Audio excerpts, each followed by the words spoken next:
नमस्कार, news one India देख रहे हैं आप। मैं हूं आपके साथ पूजा अग्रवाल और आप सभी का बुलेटिन में स्वागत है। राज्यसभा चुनाव के दौरान सपा से बागी होकर क्रॉस वोटिंग करने वाले विधायकों पर समाजवादी पार्टी के प्रमुख अखिलेश यादव ने कार्रवाई का चाबुक चला दिया। सपा के एक्स पर पोस्ट करके बागी विधायक मनोज कुमार पांडे, अभय सिंह और राकेश प्रताप निष्कासन की जानकारी दी, लेकिन देर से हुआ फैसला भी राजनीतिक गलियारों में चर्चा का विषय बना हुआ है, जबकि राजनीतिक पंडित 27 के चुनाव को लेकर इसके सियासी मायने निकाल रहे हैं। आपको दिखाते हैं एक बहुत छोटी सी रिपोर्ट, देखिए। निकले मेरे अरमा फिर भी बहुत कम निकले, सुना था खुल्द से आदम का निकलना, मगर बड़े बेआबरू होकर तेरे कूचे से हम निकले। कमोबेश यही हालात सपा से निष्कासित 3 माननीयों के हो गए हैं। सपा से बाहर हो गए और भाजपा के दरवाजे पर स्थिति बेगानी शादी में अब्दुल्ला दीवाने जैसी हो गई है। पिछले साल हुए राज्यसभा चुनाव के दौरान समाजवादी पार्टी के 3 विधायकों ने क्रॉस वोटिंग की थी, जिसके चलते भाजपा 8वें उम्मीदवार को जिताने में कामयाब रही थी। और सबसे बड़ी बात यह रही कि इस राजनीतिक घटनाक्रम के बाद से ही ये तीनों विधायक समाजवादी पार्टी के किसी कार्यक्रम में शामिल नहीं हुए। लिहाजा लंबे इंतजार के बाद सपा ने बागी विधायकों पर कार्रवाई कर दी। समाजवादी पार्टी की तरफ से सोशल मीडिया प्लेटफॉर्म एक्स पर इसकी जानकारी दी गई। सपा की तरफ से कहा गया कि पार्टी की मूल विचारधारा के खिलाफ जाने की वजह से इन लोगों को निष्कासित किया गया है। सपा की तरफ से यह भी बताया गया कि इन सभी विधायकों को हृदय परिवर्तन के लिए समय दिया गया था और समय खत्म होने के साथ ही पार्टी से इनकी सदस्यता आधिकारिक तौर पर खत्म कर दी गई है। देखिए, ऐसा निकालना चाहिए तो पहले ही निकाल देना चाहिए था। जो उनकी एक्टिविटी थी वो समाजवादी पार्टी की नीतियों के खिलाफ थी, तो निश्चित तौर पर वो अब तक बने रहे, यही बहुत बड़ी बात है। माननीय राष्ट्रीय अध्यक्ष निर्देश पर निकाल दिया गया है तो निश्चित तौर पर ये अच्छा कदम है। इससे हमारे पार्टी को बल मिलेगा। खाली छूट नहीं दी गई है, उनके बारे में पैनी निगाह है। अगर वो एक्टिविटी गड़बड़ करेंगे, समाजवादी पार्टी में रहना चाहते हैं, या एक अलग लाइन है, समाजवादी पार्टी से बगावत कर रहे हैं, अलग लाइन है, निश्चित तौर पर उनके साथ भी विचार करके या उनका अध्ययन करके रख किया जाएगा। वहीं निष्कासन होने के बाद विधायक राकेश प्रताप सिंह ने समाजवादी पार्टी के प्रमुख अखिलेश यादव को घेरा और उन पर आरोपों की झड़ी लगा दी। नहीं, पीडीए का विरोध नहीं है। आप उठा के देखिए, आप किसी दिन संडे को चले आइए मेरे घर पे, सबसे कमजोर दलित गरीब पिछड़ा हमारे दरवाजे पर बैठता है, वहीं जहां हमारे क्षेत्र का सबसे बड़ा जमींदार या अधिकारी बैठता है।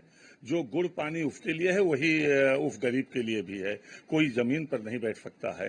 तो सबको लेके तो हम लोग साथ चल रहे हैं, ये लोग केवल परिवार को लेके चल रहे हैं। और उसी बात का मैंने विरोध किया। जब रामचरित मानस जलाई गई, फाड़ी गई, तब मैंने विरोध किया। जब अयोध्या जाने से रोका गया, तब मैंने विरोध किया कि ये गलत हो रहा है। और मैं एक उदाहरण आपके तौर पे आपसे और कर देना चाहूंगा कि माननीय राष्ट्रीय अध्यक्ष जी की अनुमति लेके 11 दिन मैं अनशन पर रहा इसी हजरतगंज चौराहे पर, और राष्ट्रीय अध्यक्ष होते हुए अपने विधायक के अनशन पर रहने पर भी एक फोन राष्ट्रीय अध्यक्ष का नहीं आया। थाने में भाजपा प्रत्याशी के पति को झगड़ा हुआ, मैंने पीट दिया, राष्ट्रीय अध्यक्ष जी का एक भी फोन नहीं आया। उनके विधायक का पीजीआई से आगे एक्सीडेंट होता है, संजय गांधी में भर्ती होता है उनका विधायक, और the Hindu, times of India, Dainik Jagran, उजाला जैसे पेपरों में मुख्य पृष्ठ पर वो लहूलुहान फोटो मेरी छपती है और मेरे राष्ट्रीय अध्यक्ष का एक भी फोन नहीं आता। तो वो किसके साथ हैं ये तो तय करें। पहले अपने विधायक के साथ हैं कि नहीं है, अपने संगठन के पदाधिकारियों के साथ हैं कि नहीं है। तो हमको लगता है कि परिवार से बाहर वो खुद ही नहीं निकल पा रहे हैं, यही दुर्भाग्य है। राज्यसभा चुनाव में क्रॉस वोटिंग के बाद से ही तीनों विधायक पार्टी से अलग चल रहे थे। क्रॉस वोटिंग के बाद तीनों विधायक न तो सपा के किसी कार्यक्रम में जाते थे और न ही पार्टी ऑफिस। इसके बाद तीनों को पार्टी से निकाल दिया गया। सपा की तरफ से कहा गया कि पार्टी की मूल विचारधारा के खिलाफ जाने के कारण इनको निष्कासित किया जाता है। सपा की तरफ से यह भी कहा गया कि सभी विधायकों को समय दिया गया था और समय खत्म हुआ तो पार्टी से इनकी सदस्यता खत्म कर दी गई। उधर इस मामले पर डिप्टी सीएम ब्रजेश पाठक की प्रतिक्रिया भी सामने आ गई। उनका कहना है कि सपा अपने ही कार्यकर्ताओं के साथ गलत व्यवहार करती है और यही वजह है कि उसकी राजनीतिक जमीन खिसक रही है। करेंगे, ये भारतीय जनता पार्टी की सांस्कृतिक विचारधारा है और हम सबको साथ लेकर के चलते हैं। जबकि समाजवादी पार्टी तरह तरह के आरोप लगाकर अपने ही कार्यकर्ताओं पर जुल्म ज्यादती लगातार कर रही है। देखिए, समाजवादी पार्टी पूरी तरह से हाशिए पर है और समाजवादी पार्टी का नेतृत्व तनाव में है, जमीन उनकी खिसक चुकी है। अभी भी उनके कार्यकाल की गुंडई अराजकता को लोग भूले नहीं है। आज उत्तर प्रदेश पूरे राष्ट्र में नंबर 1 का राज्य इंफ्रास्ट्रक्चर के मामले में, लाइन ऑर्डर के मामले में बन चुका है और लोगों का मानना है कि भारतीय जनता पार्टी की सरकार ने, योगी जी की सरकार ने बहुत बेहतर काम किया है। समझिए पूरा मामला। 2024 में उत्तर प्रदेश की 10 सीटों के लिए राज्यसभा चुनाव हुआ था। राज्यसभा चुनाव के दौरान बागी हो गए थे सपा विधायक।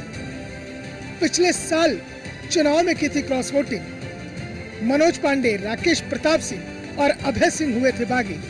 27 से पहले हुई कार्रवाई से सपा ने दिया बड़ा संदेश। क्या सपा के बागी विधायक हो जाएंगे भाजपाई? सपा सुप्रीमो अखिलेश यादव की ओर से बागी विधायकों पर की गई कार्रवाई के बाद से राजनीतिक गलियारों से भी अलग अलग प्रतिक्रियाएं आनी शुरू हो चुकी हैं। क्या गद्दारों को पार्टी में रखना चाहिए? पार्टी से भारी किया जाता है, गद्दार पार्टी में थोड़ी रहेंगे। इसके अलावा अन्य और भी कुछ विधायक हैं, क्या आपको लगता है कि आने वाले समय में उन पर भी इस तरीके की कार्रवाई होनी चाहिए? ये उनकी पार्टी का अंदरूनी मसला है, जो वो फैसला करें, ये उनका मामला है, हमारा मामला नहीं है। ये कौन नई बात है? ये तो उसी समय हो गया था। वो तो हमको तोड़ने की बात कर रहे थे कि 2 मिनट में तोड़ देंगे, और खुदा अपनी पटिया तोड़ रहे हैं। वो तो खुदा अपनी पटिया तोड़ रहे हैं। वो खुदा अपने टूट रहे हैं, तोड़ रहे हैं अपनी पटिया को। हमको का तोड़ेंगे? हम तो कहे थे ना कि वो 2 मिनट के कहे थे, हम 24 घंटा के चैलेंज दिए थे। तो चैलेंज हमारा स्वीकार करना सबके बस का नहीं है।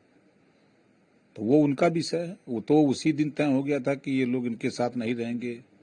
दुखी होकर के लोग छोड़ दिए हैं। उन जिन विधायकों ने वोटिंग की थी सरकार के पक्ष में, वो अंतरात्मा से की थी और कई लोगों की अंतरात्मा से, कई लोगों ने, लगभग 7-8 लोगों ने इस तरीके का कदम उठाया था। तो अगर आप बागी मानते तो सबको मानते, तो सबको करते। अंतरात्मा का समर्थन करना चाहिए। कभी कभी अखिलेश जी हाशिए पर जाकर फैसला लेते हैं, माननीय अखिलेश जी, और इस पर थोड़ा सोच विचार कर फैसला लेना चाहिए। आप 3 पर कार्रवाई कर रहे हैं और 4 को साथ लेकर चल रहे हैं। करते तो उसी समय कर दिए होते। इसके मतलब आप नहीं करना, देर करना, यही तो कहते हैं कि हाशिए पर आना। को मिल गए होंगे सलाहकार, वही सलाहकार है जो समस्या का समाधान होना चाहिए सलाहकारों से, वो समस्या बढ़ा रहे हैं आज के दिन में। कोई भी हो, किस समय क्या, किस परिस्थिति में फैसला लिया, व्यक्ति को बदल कर अपने तरफ लाना चाहिए। कार्रवाई करते तो सब पर करते, या उसी समय कर दें। कहते हैं कि देर आए दुरुस्त आए। अखिलेश यादव ने बागियों को खूब समय दिया, लेकिन कहने वाले तो यहाँ तक कह रहे हैं कि निष्कासन ही करना था तो पहले कर दिया होता। कहीं ऐसा तो नहीं था कि राजनीतिक नफा नुकसान का हिसाब किताब करने के बाद ही फैसला लिया गया? क्योंकि 2027 के विधानसभा चुनाव को लेकर सपा ने बागियों पर एक्शन ले लिया और संदेश दे दिया कि बागी अब बर्दाश्त नहीं होंगे। Bureau report, news 1 India.